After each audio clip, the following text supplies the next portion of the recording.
പ്രകൃതി ഭംഗിയിൽ ഇടുക്കി എപ്പോഴും ഒരു പടി മുന്നിലാണ് എന്നുള്ളത് പ്രേക്ഷകരോട് എടുത്തു പറയേണ്ട കാര്യമില്ല.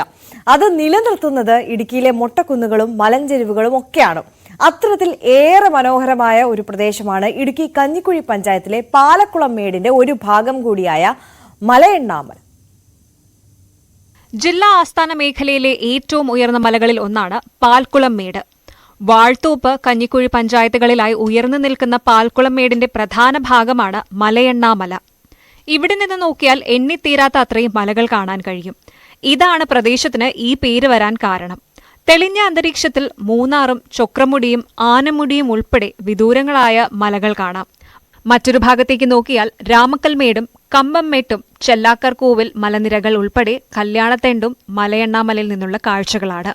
ഇത് പാൽക്കുളമേടിന്റെ ഒരു ഭാഗമാണ് ഈ മലയണ്ണാമല എന്ന് പറയുന്ന സ്ഥലം. നമ്മളിപ്പോൾ നിൽക്കുന്ന സ്ഥലം കഞ്ഞിക്കുഴി പഞ്ചായത്തിന്റെ പ്രധാനപ്പെട്ട ഒരു ടൂറിസ്റ്റ് കേന്ദ്രമായിട്ട് വളരെ സാധ്യതയുള്ള സ്ഥലമാണ്. പക്ഷേ ഉദ്യോഗസ്ഥന്മാരുടെയും രാഷ്ട്രീയക്കാരുടെയൊക്കെ ഒരു അനാസ്ഥ കാരണം ഇതിനൊരു വേണ്ട പ്രാധാന്യം കിട്ടുന്നില്ല. ഇപ്പം ഇവിടെ നിന്ന് മറ്റ് എല്ലാ ടൂറിസ്റ്റ് കേന്ദ്രങ്ങളും പോയി കഴിഞ്ഞാൽ നമ്മൾ നിൽക്കുന്ന ഒരു ഏരിയ കുറച്ച് കാണാവുന്നേ ഉള്ളൂ. പക്ഷെ ഇവിടെ നിന്ന് നോക്കി കഴിഞ്ഞാൽ എണ്ണിത്തീർക്കാൻ പറ്റാത്ത അത്രയും മലകളാണ് ഇവിടെ കാണുന്നത്. അതുകൊണ്ടാണ് മലയണ്ണാമല എന്നതിന് പേര് തരാൻ കാരണം. കഞ്ഞിക്കുഴി പഞ്ചായത്തിലെ വാഗച്ചുവട് മുഴുവടി ഭാഗത്തുകൂടി 4 കിലോമീറ്റർ മാത്രം സഞ്ചരിച്ചാൽ മലയണ്ണാമലയിലെത്താം. പാറക്കെട്ടിലൂടെയുള്ള യാത്ര തികച്ചും സാഹസികമാണ്. വിനോദസഞ്ചാര സാധ്യതകൾ ഏറെയുള്ള മലയണ്ണാമലയിലേക്ക് എത്താൻ സഞ്ചാരയോഗ്യമായ റോഡില്ല എന്നത് ഒരു പ്രതിസന്ധിയാണ്. ന്യൂസ് 18 ഇടുക്കി.